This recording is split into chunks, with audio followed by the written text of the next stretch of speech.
안녕하십니까. 이번 시간에는 대통령의 지시사항과 우리 상식선에 써있죠. 해법이 어떤 게 있을까? 해법에 대해서 한번 소시민으로서 생각하는 시간을 갖도록 하겠습니다. 일단 대통령의 지시사항을 보면 크게 세 가지로 이렇게 압축할 수 있죠. 누구나 알 수 있는 내용이고 어떻게 할까가 문제죠. 청년, 신혼부부 등 실수요자에 대한 지원을 확대하자 하는 겁니다. 근데 이 지원 확대가 제가 볼 때는 취등록세 정도 혜택 정도 되지 않겠나 이런 생각이 드는데, 실수요자에 대한 지원 확대는 제가 볼 때는 조정지역, 그 다음에 투기과일 지역이라 하더라도 청년이나 신혼부부에게는 뭡니까? 이 대출을 좀 완화해야지만 이 청년들이 또는 결혼한 부부들이 아이를 낳고 해야지 우리 대한민국이 성장 가능성이 있는 거죠. 그래서 이 사람들에게 우리의 미래가 있다, 저는 그렇게 생각합니다. 그래서 단순히 세제, 취등록세 1% 이렇게 해가지고는 제가 볼 땐 별 효과가 없을 것 같고, 대출에 대한 대폭적인 지원이 있어야 되지 않겠나, 저는 그렇게 생각하는데 지켜보겠습니다. 그래 나오겠습니까? 제가 볼 땐 그래 안 나올 가능성도 적지 않은데. 그 다음에 다주택자에 대한 세부담 강화입니다. 이것도 제가 볼 때는 좀 실효성이 없을 것 같은데, 여러분 생각 어떻습니까? 강남 아파트 같은 경우에 한 달에 6개월에 아니면 1년에 2억 3억 오르는데 세금 몇천만 원 더 낸다고 해가지고 이 사람들 팔겠습니까? 제가 볼 땐 보유세 강화한다고 해가지고 큰 효과는 없을 겁니다. 그 다음에 주택 공급 물량 확대, 이제 드디어 보면 대통령도 인식을 했죠.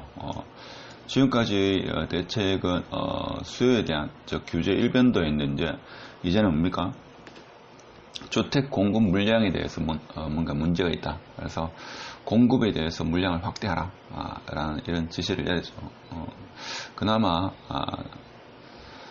다행이라고 저는 개인적으로 생각합니다. 그렇지만 마땅히 공급을 물량할 만한 물량을 댈 만한 그런 위치가 마땅치 않죠. 그래서 경기도 지역에 물량을 댄다는 건 제가 볼 때는 큰 의미는 없는 것 같고, 그래서 과연 앞으로 물량을 어디에서 발굴을 해가지고 할지 참 관심이 되긴 합니다. 저는 개인적으로 생각할 때 그린벨트나 자연녹지 그 부분을 풀어가지고 동시에 수십만 가구가 이렇게 분양되지 않은 이상이죠. 이 아파트 가격은 잡히지 않을 것 같습니다. 일부에서는 거품이 많다 하지만 그게 거품이 시장에서 인정하고 또 화폐가 통화량이 많이 늘어나고 하면 이게 또 거품이 안 될 수도 있겠죠. 일단 제가 볼 때는 서울은 지금 문제입니다. 그래서 대통령의 지시사항에 대해서 부동산 불안 문 대통령 질책을 했고, 그 다음에 여당이 대국민 사과를 했습니다. 자, 갑자기 대국민 사과를 했죠. 대국민 사과를 했습니다. 자, 왜 그렇습니까? 갑자기 대통령 지지율도 떨어지고, 그동안 크게 잘못한 게 없다 이렇게 생각하는 여당이었는데, 갑자기 부동산 때문에 대통령의 지지도 떨어지고 여러가지 지금 부동산 때문에 좀 국정 운영에 상당히 문제가 있다, 이런 인식을 했는 거죠. 그래서 집권 여당에서 대국민 사과를 했다. 그 다음에 또 신문기사가 이런 내용이 있습니다. 다주택자 세부담 강화하겠다 이러니까 실거주 않는 똘똘한 한 채도 보유세를 매기겠다 하는데, 사실 부동산이 또 언론에서는 이 부동산을 잡으려고 하는 게 아니고 명분은 부동산을 잡기 위한 거고 실질적인 것은 세금을 거두기 위한 명분에 불과하다, 이런 이야기도 합니다. 그래서 잡을 생각이 없다. 그러니까 결과론적으로는 그렇게 해석이 될 여지가 있죠. 여지가 있습니다. 정부도 잡고 싶겠죠. 지지율이 자꾸 하락하는데. 근데 지금 거의 흘러가는 게 노무현 정부 때하고 제가 볼 때는 90% 이상입니다. 제가 볼 때는 조만간에 극약 처방이 나오지 않겠는가. 그러니까 이 22번째가 아니더라도 올 연말쯤이나 뭐 내년 돼 가지고 극약 처방이 나올 수도 있지 않겠는가 이런 생각이 들고, 아니면 뭐 이런 규제가 아니고 어떤 외부적인 어떤 변수에 의해서 자연적으로 아파트가 좀 잡힐 수도 있겠죠. 특히 뭡니까 노무현 정부 때 그때는 뭡니까 이유입니까 리먼 사태가 터져가지고 자연적으로 뭡니까 이 침체가 되는 거죠. 그래서 지방 같은 경우는 2005년도 그때부터, 특히 대구 같은 경우는 2005년도 겨울부터 좀 침체가 왔으니까 자연적인 침체였다 이렇게 볼 수 있는 거죠. 그래서 정책 실패로 집값을 올랐는데 세금을 인상한다. 그래서 1주택자는 분노한다. 제가 생각해도 1주택자, 특히 뭡니까 연세 많으시고 퇴직하신 분 같은 경우에는 집을 한 채 가지고 있는 분한테는 제가 볼 때는 세금을 인상한다는 것은 상당한 무리가 있지 않겠는가 했습니다. 예를 든 게 잠실주공 5단지 50대 보유세가 2017년도에는 381만 원인데 2021년에는 이게 1200만원이 돼요. 그죠? 제가 알기로는 2022년도, 3년도 그때가 가장 현실화된 그런 가격입니다. 그럼 잠실주공 5단지가 얼마느냐? 지금 요 예시로 들은 거는 지금 25억 정도입니다. 24억에서 25억입니다. 그러니까 24억, 25억을 가지고 있는 사람은 내년에 뭡니까? 1200만원 정도 낸다 이거죠. 그래서 20억짜리 두 채 가지고 있으면 2022년에 거의 한 4천만원 가까이 내는 걸로 알고 있는데 3천만원에 4천만원 정도. 그래서 어떻게 보면 정부가 정책을 잘못 펴가지고 그렇게 했는 건데 왜 이것을 투기자도 아닌 1주택자한테 왜 세금을 증가하느냐. 분노한다 이거죠. 제가 처음에도 분노하죠. 분노합니다. 그래서 투기와의 전쟁, 1월달에 뭡니까? 저도 사실 그때는 좀, 이번에 뭔가 되겠구나 싶었는데, 투기와의 전쟁에서 결코 지지 않을 것이다. 이렇게 했죠. 그래서 잘못된 부동산 철학이 집값 폭등을 불렀다. 그럼 투기와의 전쟁에서 결코 지지 않겠다 하면 지금 현재 뭡니까? 정부 여당이나 뭐 청와대에 있는 다주택자는 전부 투기자죠. 그러니까 투기자를 참모로 두고 있다. 뭐 이렇게 또 해석될 수 있는 여지가 충분한 겁니다. 그래서 반복적으로 자꾸 더 센 새 폭탄을 준비하는데 다주택자 종부세 최고 세율 4% 넘을 수 있다. 제가 볼 때는 4% 넘다 하더라도 이 세금 무서워서 팔리는 자가 볼 때는 없을 것 같습니다. 4% 뭐 한들 몇 천만 원 낸다 한들 1년에 만약에 그 이상으로 오르게 되면 팔겠습니까? 제가 볼 때는 팔지 않을 거다. 저라도 팔지 않겠다. 그럼 뭡니까? 정권이 바뀌길 기다리겠죠. 정권이 바뀌길 기다립니다. 정권이 바뀌지 않으면 또 5년 더 기다리겠죠. 5년 더 기다린다. 5년 더 기다릴 사이에 뭡니까? 돈의 가치가 확실히 하락하는 것을 이제 우리가 알 수 있는 거죠. 1년, 2년, 3년 사이에 아파트 가격이 어떻게 될지 우리는 알 수 없지만 5년, 10년 단위로는 이게 우상향한다는 것은 거의 대체적인 시각이다. 자, 이렇게 볼 수 있습니다.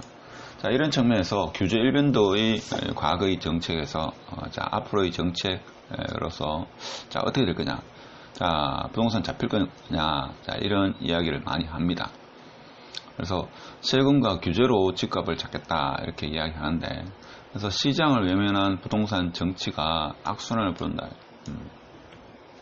저도 사실 이런 생각을 합니다. 그렇죠. 그래서 주무장관 분이 주로 정치만 했죠. 정치만 해가지고 제가 볼 때는 부동산을 잘 모르는 것 같더라고요. 22번째 부동산 대책 예고한 문정부 추가 규제 나오나. 추가 규제 나오면 뭡니까? 더 안 될 겁니다. 제가 볼 때는. 그래서 핵심은 이게 핵심일 것 같은데 과연 이게 되겠습니까? 이번 정부에서는 이게 되지 않을 걸로 저는 보는데, 재건축 규제를 풀고 공급을 확대해야 됩니다. 특히 재건축 규제를 풀고 공급을 확대할 때 동시에 있죠. 서울 같은 경우 한 10만호 내지는 서울에만 한 20만호 이렇게 동시에 짓겠다라고 발표를 해야지만 실수요자들이 있죠. 조금 더 기다리면 나에게도 이제 집 한 채가 돌아오겠구나 라는 이런 생각을 가질 수 있도록 대규모이죠. 동시적이고 대규모적인 그런 공급 정책이 있어야 됩니다. 그래서 부동산 전문가 5인, 부동산 전문가 있겠습니까? 5인이 긴급 진단했는데 문 대통령이 지시는 했지만 결과는 미미할 것이다. 이해찬 부동산 불안 죄송하다. 규제만으로는 한계가 있다. 정부 여당에도 인식을 했죠. 근데 이 사람들 참 무책임한 게 죄송하다고 될 문제가 아니다. 그렇죠? 피눈물 나는 사람 많습니다. 제가 볼 때.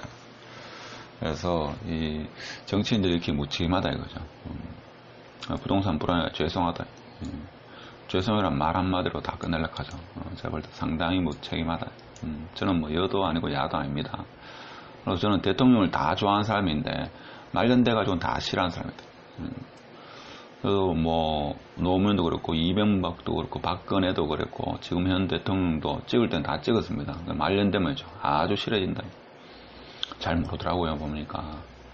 그럼 이와 같은 경우 재건축 초과 이익 환수 더 강화한 입법 나설 듯 됐습니다. 규제로 있죠. 제가 볼 때는 못 잡을 건데 자꾸 이런 생각을 가지는 게. 그다음에 청와대 참모, 고위공무원, 국회의원 주택 한 채 빼고 다 팔아라. 다 팔았다 하더라도 또 있죠. 국민한테 강요할 수는 없는 겁니다. 그렇죠. 저는 그렇게 생각합니다. 자기들이 다 판 거지. 자기들의 어떤 정책이 있죠. 정책을 잘 먹히게 하기 위해서 판 거지. 지금 국민들을 위해서 판 게 아니죠, 이게. 그렇죠. 그래서 설사 다 팔았다 하더라도 국민한테 강요할 수는 없는 겁니다. 자본 민주주의인데, 그렇죠. 그것을 왜 강요하냐. 저는 그렇게 일부 생각도 하고 있습니다. 그렇죠. 그래서 그러면 지금 판다 해가지고 뭡니까? 이 사람들이 한 3년 가까이 3년 가까이 뭡니까? 시세 차익 보는 건 어떻게 봅니까? 그렇죠. 그것도 반납합니까? 그렇지 않죠. 그러니까 제가 볼 때는 좀 많이 아쉽다. 그래서 세금과 공급되어 있는데 서울에 공급할 방법은 없는가 이렇게 생각할 수 있는데 제가 볼 때는 좀 서울지도 한번 펴보겠습니다. 제가 볼 때는 이런 대책이 안 나올 겁니다. 제가 볼 때는 서울 지역 당장 가면 재건축이죠. 다 풀고 그 다음에 여기 보면 여기 이 산이 좀 높습니다만은 여기 우면산 여기는 좀 쉽지 않을 거고 여기에 되어 있습니까?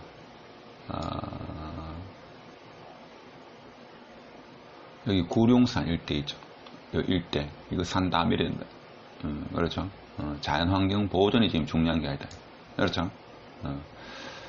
지금 서울에 있죠. 계집애로 나오면 지금 청약할 이런 기세입니다. 이런 기세인데 지금 자연환경 보존 지구가 지금 중요한 게 아니다. 이거 다 밀어가지고 아파트 아재 한 30만 가구, 50만 가구 이렇게 있죠. 동시에 짓겠다. 이런 공약이 제가 볼 때는 발표돼야 됩니다. 아니면 여기 산 높은 산은 힘들더라도 사실 높은 산 이것도 있죠. 마음만 먹으면 요즘에 뭡니까? 토목기술공사가 워낙 잘 되기 때문에 300m 이런 거 있죠. 금방 합니다. 알았죠? 기술이 좋아가지고 여기 제가 볼 때 한 수십만 가구 갖다 붙는 수밖에 없습니다. 그래야지만 서울 집값이 잡히고 그다음에 경기도 집값도 잡히고 뭐 그렇게 되는 거지. 그리고 뭡니까?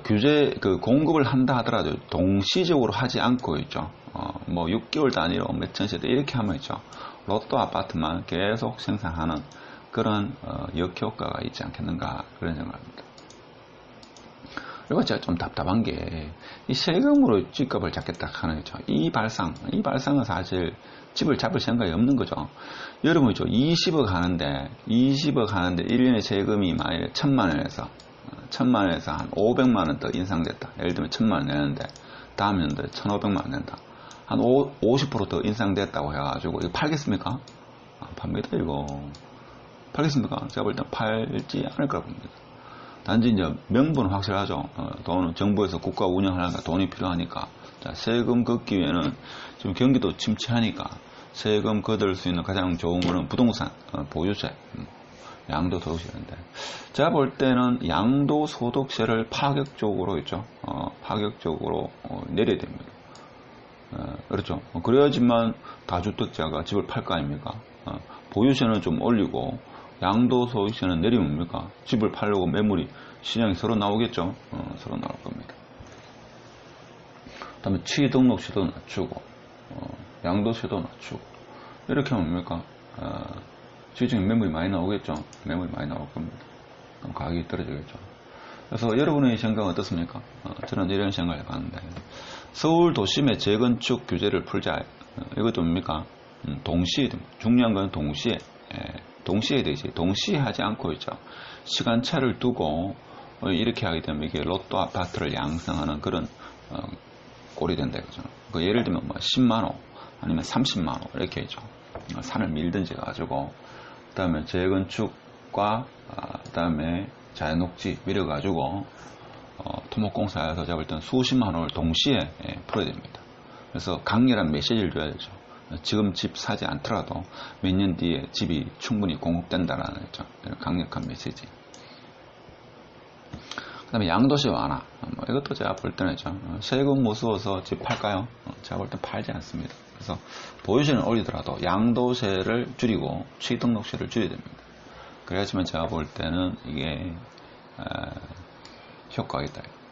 그 다음에 임대차 3법을 제고해야 됩니다. 제고한다는 게 다시 생각해야 됩니다. 임대차 3법 부작용이 뭡니까? 전세값 상승 우려다. 지금 뭡니까? 규제로 인해 가지고 쫓겨나는 사람이 많죠. 서울에서 쫓겨나가지고 경기도로 가야 될 판이다.